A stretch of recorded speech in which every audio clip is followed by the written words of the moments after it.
To now introduce our second speaker of the day, we now invite Mr.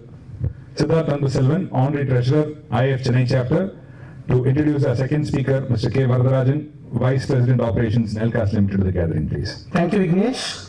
First of all, it gives me immense pleasure to introduce Mr. K. Varatharajan, sir, a very, very popular figure in our IF fraternity and has been an integral part of most of the events happening throughout the year. So first, thank you from the council members for his contribution. Varatharajan sir has been experienced in Foundry for many, many years.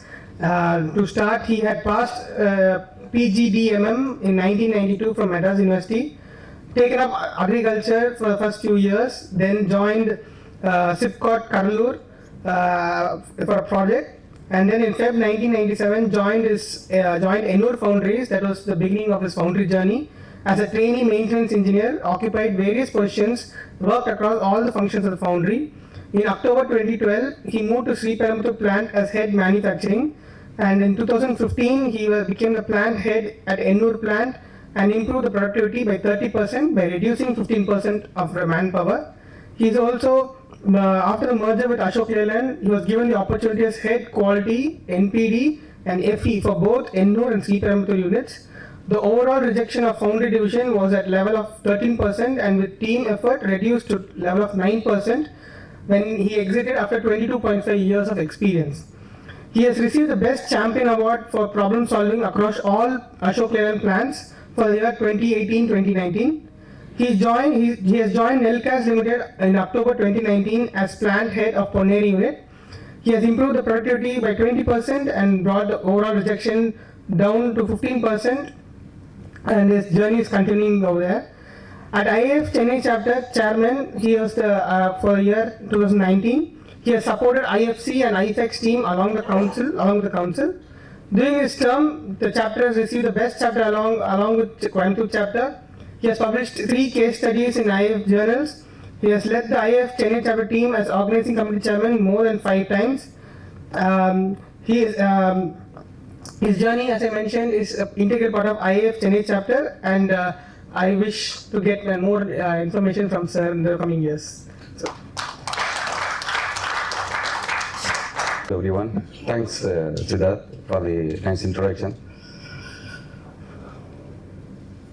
Actually, today I'm going to talk about the small process improvement what we did at our Ponneri unit. Many foundries might be doing this, but because of that discipline we are not following throughout the process, we are missing somewhere. Initially we are starting with the enthusiasm, after that we are not doing that. We don't know. If I ask my shop floor team, sir, it's okay, sir, but I missed. So this is the constant dialogue I am getting from my team. That is the reason. So at least here I want to actually Mr. Saktivel is the instrumental in presenting this process improvement in front of you. Of course, he didn't come today. In the evening, he'll come and share his experience, how he has prepared. The entire slide was prepared by him. I'm not telling that like Padaipa style on the sir, but I won this presentation.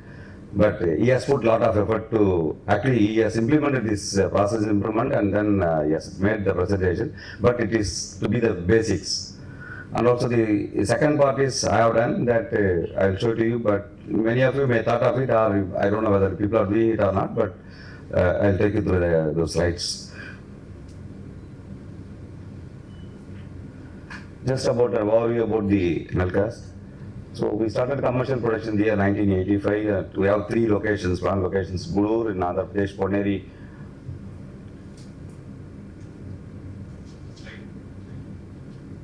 Yeah. At Badabare is the latest addition. We have 160,000 metric ton per annum is the capacity, and then our capabilities, we can do castings from 2 kg to 400 kg.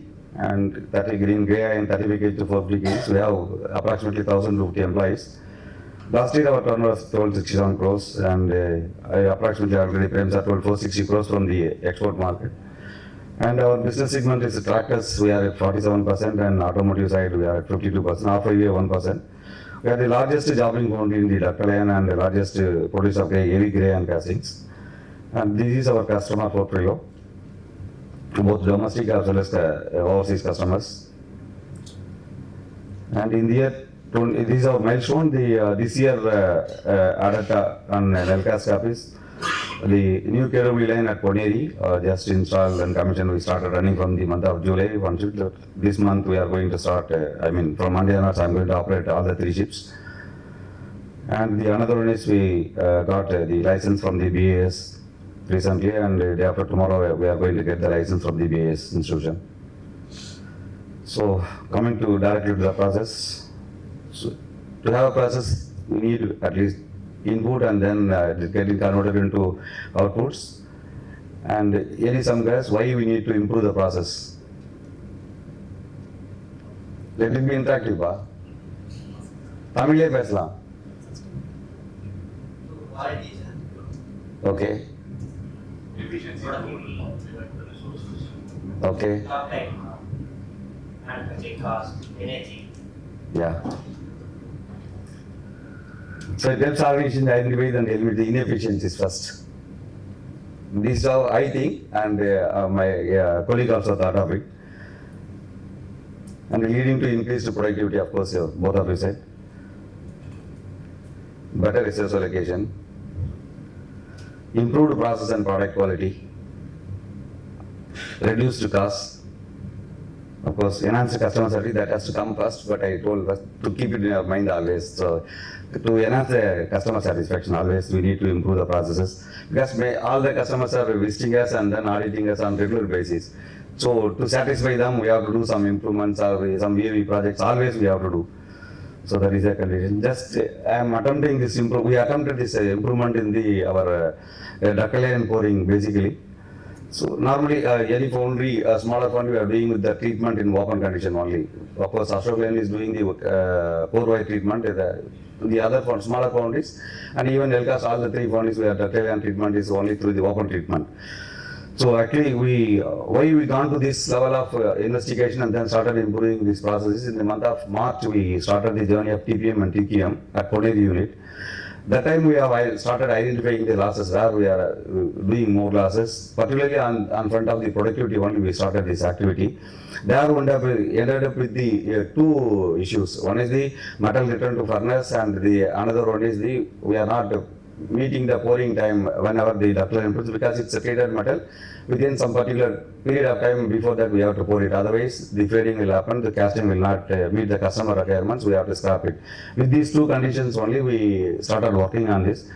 So for the factors of, basically the recovery of the magnesium is the key in this entire presentation, and also we achieved also. See, what are the factors here affecting the ductile line treatment during treatment is the weight of the liquid line. See, you are calculating for X amount of metal and then putting the alloy for that. And also the ladle design, for the treatment ladle design. And what type of alloys you are using, the covering steel, treatment material, and then time, within the stipulated time you have to pour it. All these 6, keeping in mind, we have started working. These 2 alloy used and covering steel, we have not touched anything, but other 4 we have touched and then improved in everywhere. So the impact of the liquid metal weight, if you are not weighing at all, we don't know how much alloy you have to put. So the weighment, on approximation, many people are doing that. And also, even though the weighing system is provided to them, some people, based on their experience, putting this 2 buckets or something like that, they are doing. So there we are unnecessarily wasting it. And also, if the weighment system is available, but if it is error, that is also affecting the weighment. And they also not calibrated for a long time, that is also lead to this. And the other one is the design of the ladle.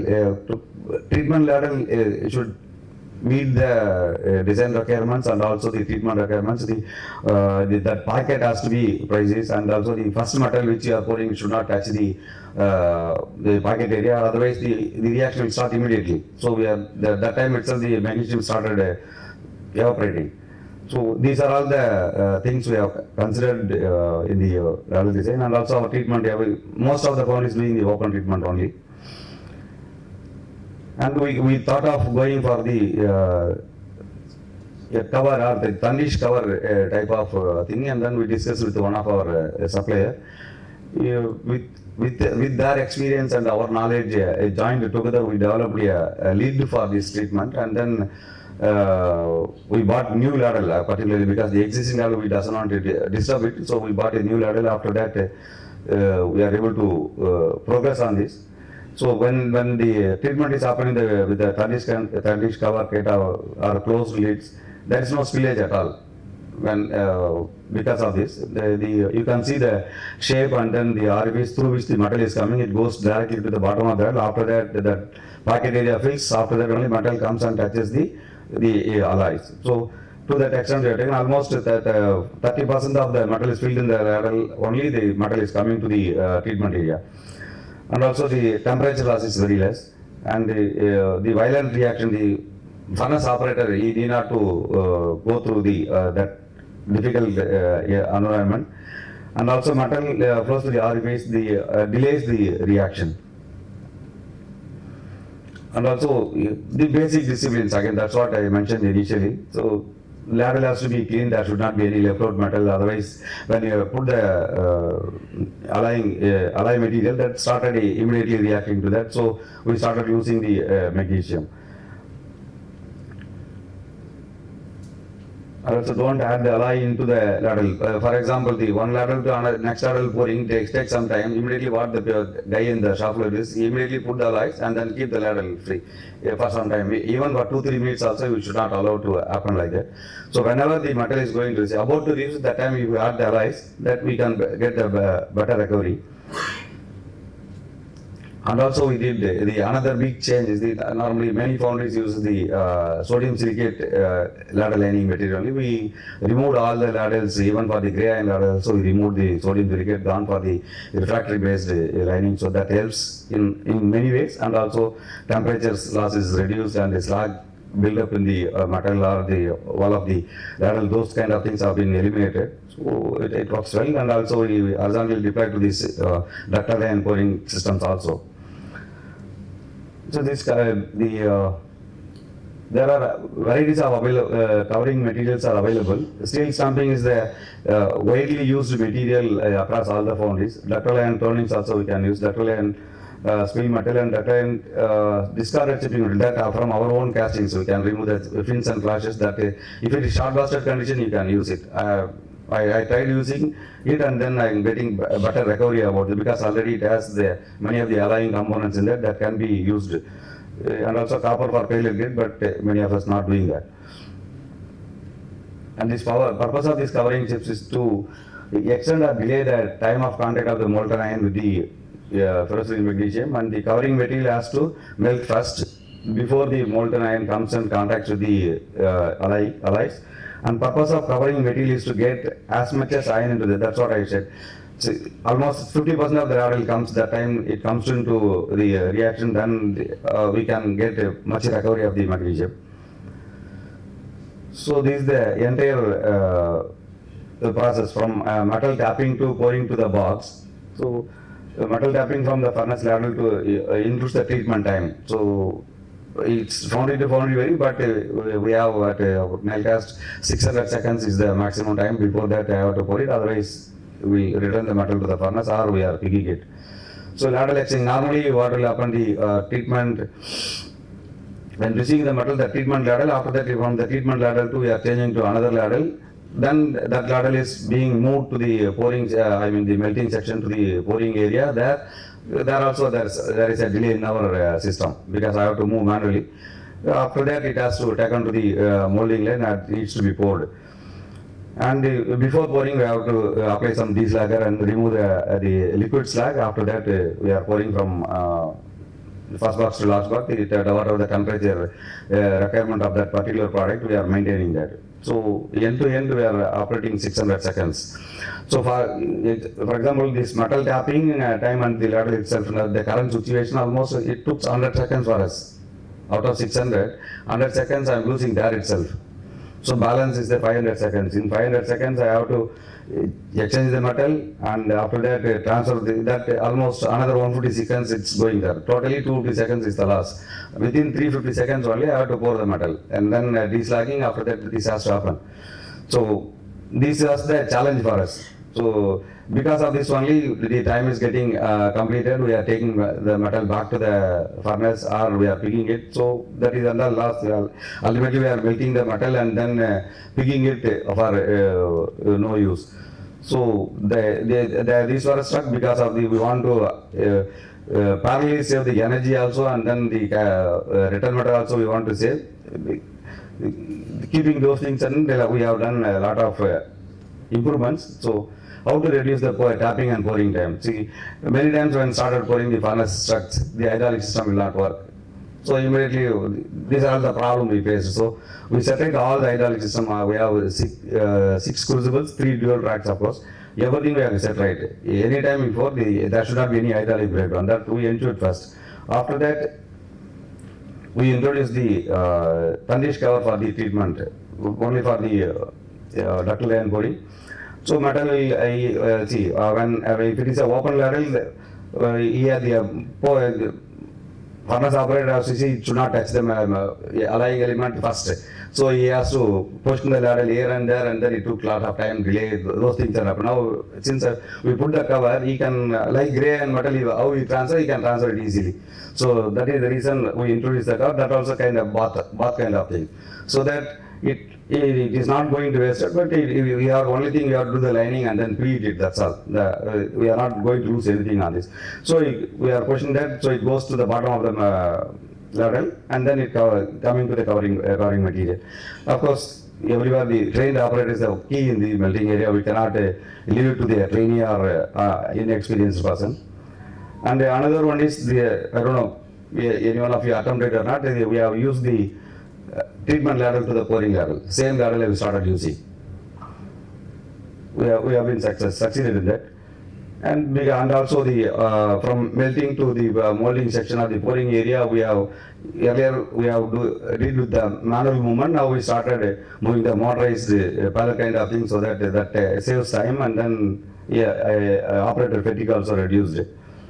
And also earlier we used to get from the as I informed, there are 6 furnaces.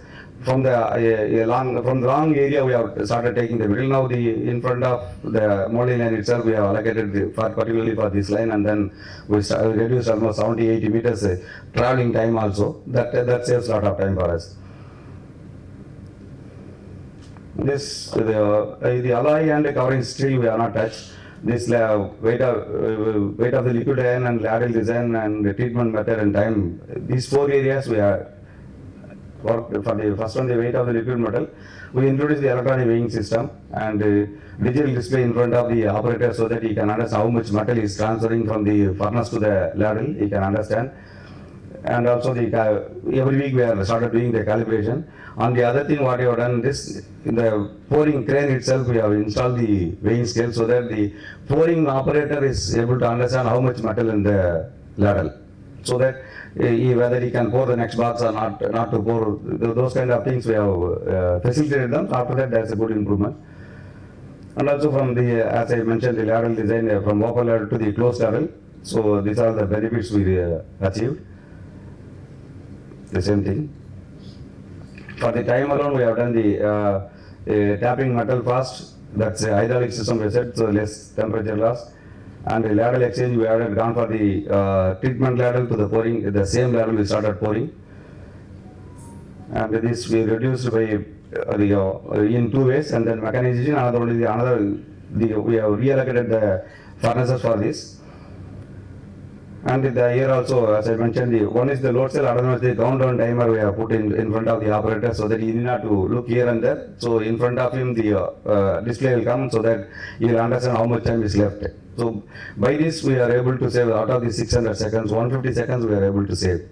Earlier we have taken back the metal because we have completed the time. So now we are able to save almost 150 seconds. I mean, from tapping and treatment to pouring is completed within 350 to 400 seconds, or maximum 450 seconds. Now that even 150 seconds, up to 600 you can pour, but will be completing within 450 seconds. That's what we are working now currently. And with the different timelines, we have done these things. We started this activity in the month of April. So that time we are at 1.39% of the liquid metal what we done in the treatment. That is the alloying elements we started adding. Each time, we have not done at each time, but time to time we have added the new facilities and the requirements. Train weighing system and tundish cover, motorized movement, and then tundish cover with lid pouring. Recently we added this. That improvement I have not captured here. Now the pouring ladle is going to have the cover, so that the temperature loss will be less. So we thought of reducing the initial temperature when the metal is drawn. That time now currently around 1530 to 1540 degrees centigrade we are tapping the temperature, motor metal temperature. That I can reduce by putting this cover. The last box temperature will go around 1360 to 1370 now. So if that gets maintained, I can reduce the tapping temperature also. That's what we are, the next level of the team is working on moving on to the next level, and see the benefits. See, I've cut only for 1000 metric ton, but I am doing 2000 metric ton of liquid metal ductile iron treatment every month at Poderi.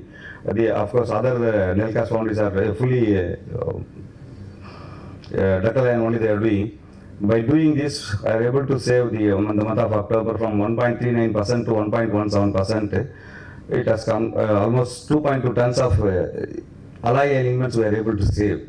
These are all the real-time data, and the cost is approximately 147 rupees per kg of ferrosilicium mechanism. So you see that the 3.23 lakhs per month. So annually you see how much. Further, if I reduce temperature, that will get added to this.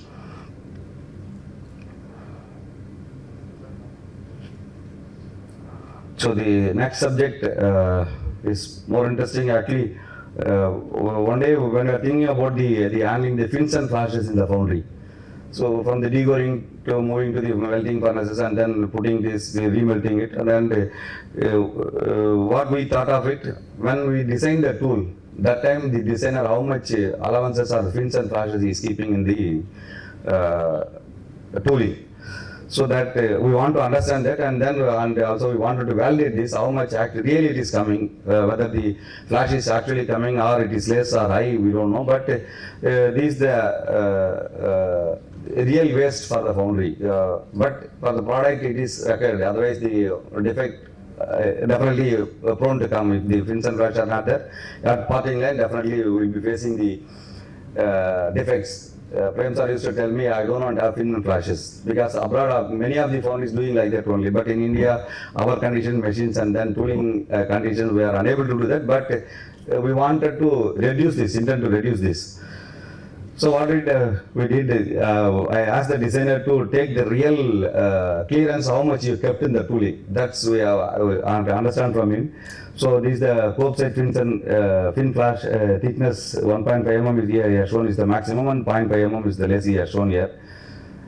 And the other side, the drag side, here he has mentioned maximum 0.69 is the thickness is available, fin thickness. On the side of that particular casting, it's maximum 0.8 here. And this, sorry? It's, between core to core, he has kept 0.5 mm is the allowances. And finally, we are through modeling how much fins and flashes he has kept. That we have calculated the weight through model only. So it's 39.5 kg mold to core prints he has kept, and core to core he has kept 0.6 kg for particularly for this product. And then this running system and the some press tips we used to provide in the parting line, that is 0.3 kg. So in real time we weighed the fins and flashes taken from the castings, and as per this model it's the fins and flashes about 14.8 kg. But whereas it is 13 points on it's a newly developed tool, we understood it's less than that. So 13.7 kg is the actual and 14.8, but this almost 10,000 pieces were, and after that only we took this assignment. But now currently I am doing about 80,000, 90,000 components made by a particular tool. How much there is a wear and tear that we want to understand. Accordingly, I want to adjust in the design itself, So he has given 14.8 kg overall fins and losses, but in actually I've got only 13 points on. I maybe lost some pieces also. That could be the reason. But what I want to say here is your designer, you have to alert how much allowances they are keeping it, and then over a period of time you have to see that whether these allowances are increasing or decreasing, or we have to understand, because see, if mold swelling is more, the fins and cost will be more. If the mold dimension accuracy is much better, this will be less. So somebody from the foundry has to work on this regularly so that these fins and cost will not go up, and then we will not lose on energy front, because that will go on to affect our energy consumption only, because this is the waste. Anyway, you are going to remelt it. It should be as optimum as or as minimum as possible. That's what the requirement I want to communicate to the forum. So that's all from me. Any questions? With that, the pouring will happen. The time of the tundish open close, it is not mentioned in the process sequence. In the 600, it is included. Yes, it's included. It's included. And the pocket which we shown in the slide, maybe in the slide 25, there is some pocket for loading the alloy. Yeah. So how they will load, and what is the time to take load in that the alloys? Actually, 25, yeah. slide number 25. Yeah. That I think it is not captured in the process flow. What you mentioned, the 6. Yeah. So that Now time- currently I am adding the alloy manually only. It takes 1 minute. Yeah, we will wait and keep it ready for the next order. How much he has to put that and all. The instruction will come from the laboratory person. That fellow, he will keep it ready always. Okay. Within a minute he will put it. Just before taking the ladle to the furnace, before tapping the metal, just before that tapping the metal we are putting. And there also I am thinking of going for some kind of automation, adding based on the chemistry, what is the requirement, I have to add the alloying elements. Already Mr. Sendil, I think, is here. He has done for our Badavaria plant. There we have started using automatically adding the alloying elements. Okay. That I want to extend here, so that precisely I can add it, and also we can save it further. This ladle, tundish cover and all, we have mechanized. Before taking the ladle to the tapping platform, we have a holder.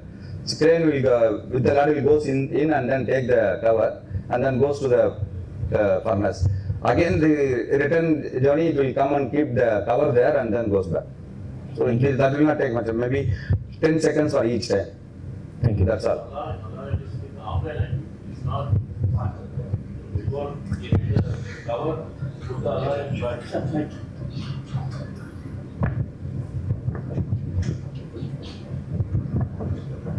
Yes, Since sir. you said interactive section, Yes, sir. I just wanted to have this thing. You have said 10 kg, huh? You have already seen that what he has said is 13 kgs per castings. He is making around 1,000 boxes per day. 1,000. So you just imagine 1,000, let us take 10 kg for the calculation purpose. 10 into 1,000, how 10 much it tons. is coming? 100 tons, 10 kgs. 10 tons. Into 26 days, 260 tons is just like that wasting.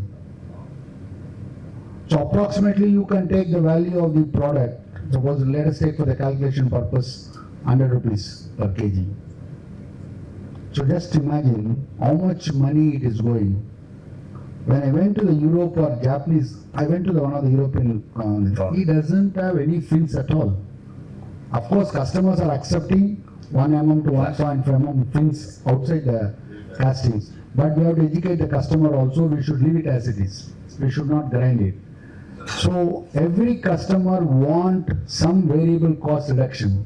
If going forward, without giving some credit note to the customer, they are not going to continue as a, you are not going to continue as a supplier to the OEMs. This is huge. I'm not talking about this foundry at all. I'm talking about every foundry. This is area where you can improve it. At least you can improve 30% of this. Definitely you can save a lot of things. This also add the sustainability. This also there. Yes. Sustainability is in place. Thank you, sir, first of all, for sharing your valuable experience with real-time examples. very, very useful. I'm pretty sure you'll be getting more questions in the lunch. Yeah. Now I invite Mr. K. Dayalan, Chairman, NCSD, to felicitate Mr. K. Varatharajan sir with the traditional Angavastram.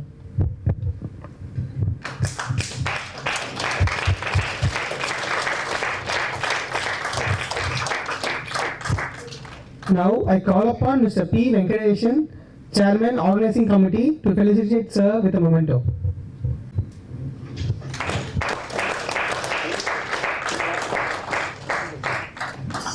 Thank you, gentlemen.